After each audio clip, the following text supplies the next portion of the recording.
추석을 앞두고 여야 원내대표가 모처럼 만났습니다. 새누리당 이완구 원내대표와 새정치민주연합 박영선 원내대표.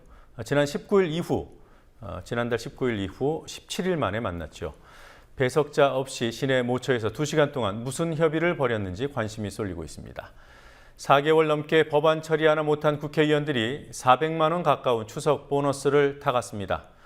세월호 국정조사특위위원장이었던 심재철 새누리당 의원은 난데없이 집시법 개정안을 대표 발의했습니다.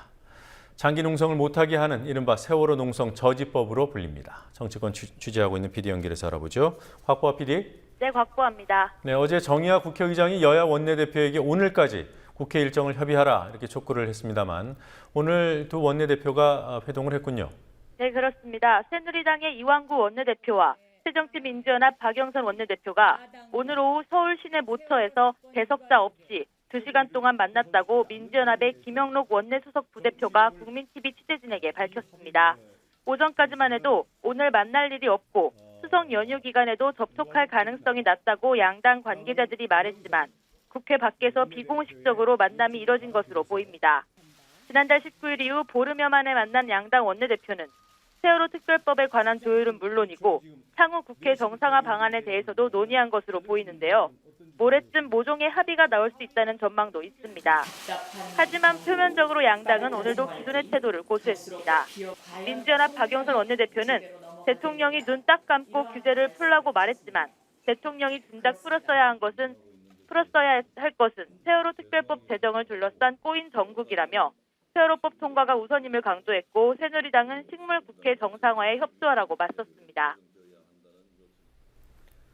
여야 원내대표 회동이 교착 해소를 위한 계기가 될지는 조금 더 지켜봐야 될 것 같군요.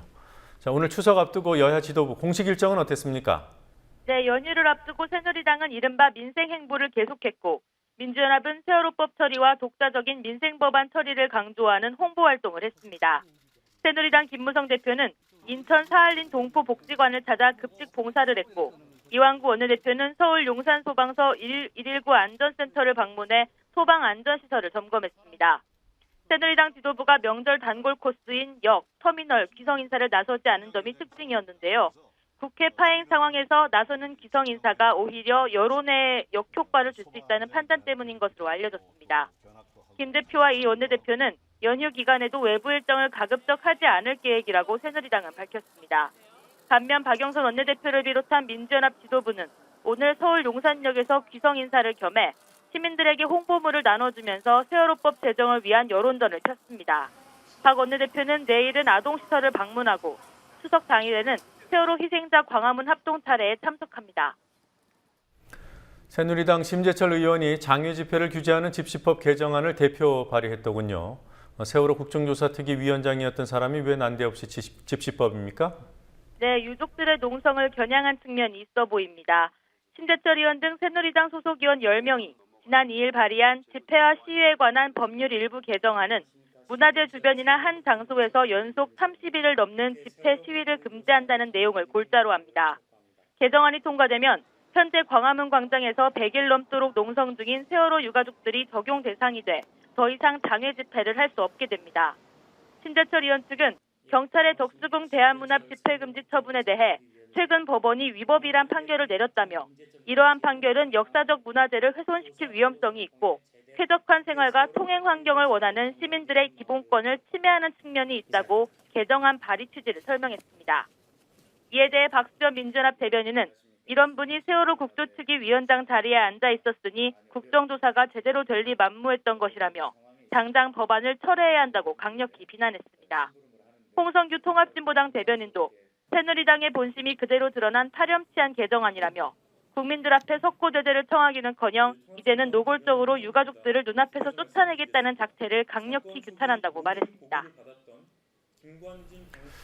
각종 비리 혐의로 구속된 국회의원 3명, 새누리당의 조현용, 박상은 의원, 그리고 민주연합 김재윤 의원이죠. 오늘 한꺼번에 재판에 넘겨졌어요? 네, 서울중앙지검은 철도마피아 비리에 연루된 새누리당 조현용 의원과 입법 로비 의혹을 받는 민주연합 김재윤 의원을 오늘 오전 재판에 넘겼습니다. 조현용 의원은 지난 2011년부터 철도 부품업체로부터 납품 청탁과 함께 1억 6천여만 원을 수수한 혐의를 김재현 의원은 서울종합예술실용학교로부터 교명에서 직업이라는 명칭을 뗄 수 있도록 관련 법안을 발의해달라는 청탁과 함께 5,300만 원을 챙긴 혐의입니다. 인천지검도 해운업체로부터 불법 정치자금을 수수한 혐의 등으로 새누리당 박상은 의원을 오늘 기소했습니다. 이에 대해 민주연합 박수현 대변인은 여당 의원들은 세월호 참사의 원인을 제공해온 구주족 비리의 일부인 반면 야당 의원들의 혐의는 입법 로비라며 파렴치한 여당 의원들과 시기적으로 함께 영장을 청구해 파렴치범으로 몰아가는 물타기 수사를 하고 있다고 검찰을 비난했습니다. 이외에 검찰은 국회에서 체포동의안이 부결된 새누리당 송광호 의원, 구속영장이 기각된 후 보강수사를 벌여온 민주연합 신계륜, 신하경 의원에 대해서는 추석 이후 모두 불구속 기소하기로 가닥을 잡았습니다. 네, 이래저래 국민의 지탄을 받는 국회입니다. 그래도 의원들이 추석 상여금은 챙겼다고 하던데요. 1인당 얼마나 챙겼습니까? 네, 국회의원 1인당 추석 상여금은 387만 8,400원으로 전체 300여 명의 여야 의원에게 총 11억 원의 명절 휴가비가 지급됐습니다. 설과 추석에는 월 기본급여의 60%를 명절 휴가비로 별도로 주도록 돼 있는 공무원 수당 등에 관한 규정에 따른 지급입니다. 그렇지만 할 일은 제대로 안 하면서 보너스만 챙겨가는 국회의원들의 모습에 국민들은 싸늘한 시선을 보내고 있습니다. 국회는 지난 5월 2일 이후 4개월 넘게 세월호 특별법을 비롯해 단 한 건의 법안도 처리하지 못했습니다. 특히 각종 비리 혐의로 구속됐거나 수사를 받고 있는 국회의원들이 6명이나 되고 새누리당 송광호 의원 체포 동의안이 부결된 상황에서 국회의원들이 특권은 지키고 세비는 축낸다는 비판이 나오고 있습니다. 지금까지 국민TV 뉴스 곽보아입니다.